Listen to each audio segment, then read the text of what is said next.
Hello everyone, welcome back to a new video, and here I wanted to talk about pens. Most of you probably already know, but I went 2 weeks while drawing on the iPad due to my Apple Pencil breaking, which was irritating and stuff, yeah.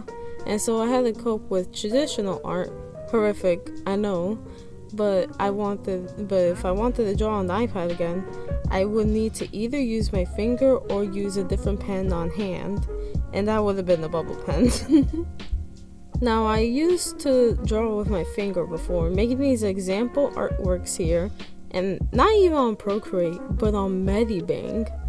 However, it hurts my fingers and burns the tip of it, the non-stop rubbing, and no one likes using the bubble pen, not even people who use it to scroll through their phones. If they say they do, they're lying. It doesn't respond or anything. And so I had the bright idea that even after I got the Apple Pen, to see which was better. Spoiler, the Apple Pen wins for obvious reasons, but there's a few things I want to say from my experience of using the bubble pen and switching, so let's get into it. First currently is the bubble pen, which I had to change Procreate settings of allowing finger touch and stuff for obvious reasons. And the first thing to note is there is no pen pressure sensitivity, which I am all about. Not really a requirement in art, but I prefer it for myself. I want to not give up midway and really try here. So I use the eraser often to taper and add some line variation. Most noticeable in the hair and the mouth, as well as the bags within the characters' here clothing. If you're curious, this character is someone I made called Jen, and I thought he'd be a nice suitable test subject. Now, on to the next note, my smoothing. The brush's setting with the taper, as well as the streamline and the smoothing, all of my general preferences, is the reason why all these odd shaped lines are so smooth yet so sharp. It's very jarring to see how much I needed help. I have a generally shaky hand, and this thick bubble and can't really adjust to that. However, I didn't want to figure out a whole setting just for a pen I'm gonna cast aside for another 7 years. So I used the same settings as my Apple Pen, which only made me realize how much I relied on smoothing, which is honestly sad. But the reason why, in my opinion, digital art is a variety for a vast majority of artists is because of how versatile the brushes can be, and it's cheap, it's pretty easy, and anyone could do it, in my opinion. It just takes some learning and, again, skill, but skill grows along through the time and process of doing digital art. So yeah, off topic. Something else to note is how whenever I wanted a setting from above, mostly the bucket fill tool, it kept swiping down the menu, which is because the fat bubble end, but sometimes the pen doesn't even register at all. It just doesn't work, resulting in me multiple times having to swipe down on the menu.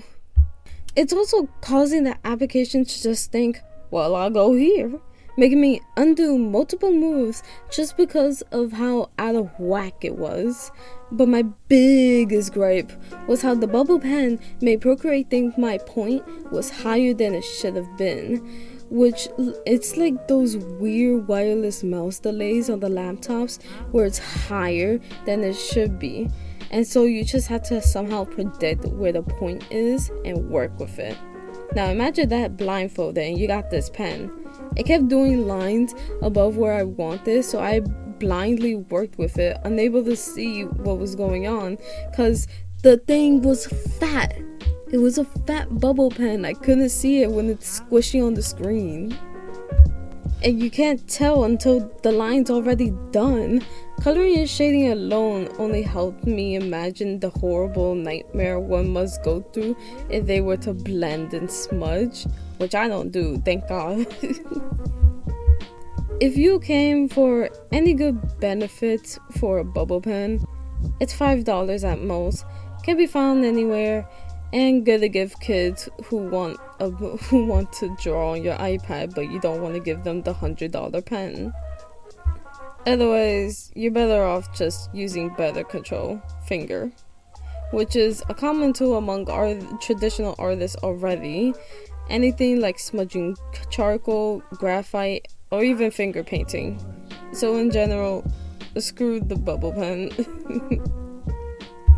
Now, for the obvious godsend after that experience, an Apple Pencil, Generation 2. It's a pen that works. What's even cooler is that in Procreate, you could just also add on, I believe, Wacom pens too. So if you can't afford Apple's overpriced items, if you already have a Bluetooth Wacom pen or such, you could just use that. It's literally only like $30.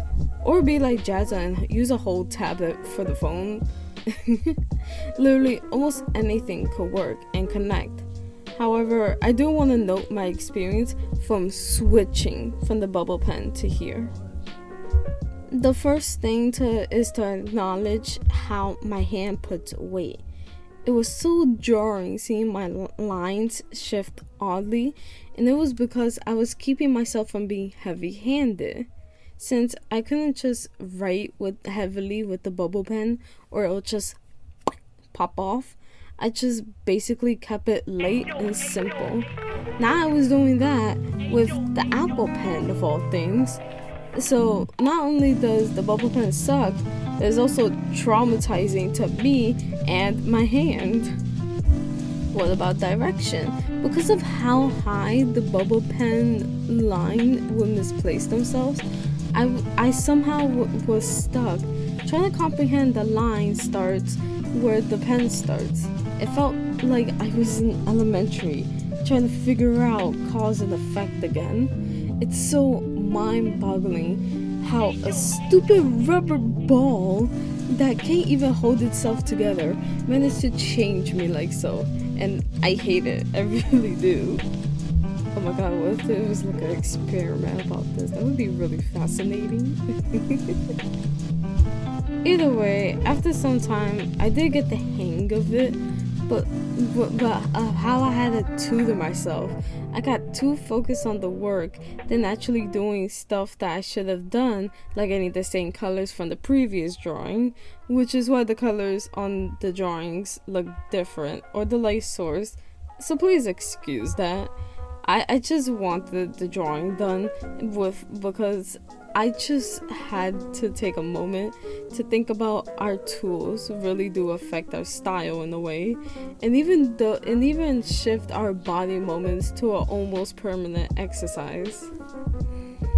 It's such a jarring experiment this was, and I don't want to do it again. No, never again. You can't make me. In the summary, I don't use a bubble pen. It sucks. Hell, at one point I even thought of using the bubble pen to sketch and said no. Using a sketch with the Apple Pen for both versions because I knew it would have been hell. Plus, it's better for consistency.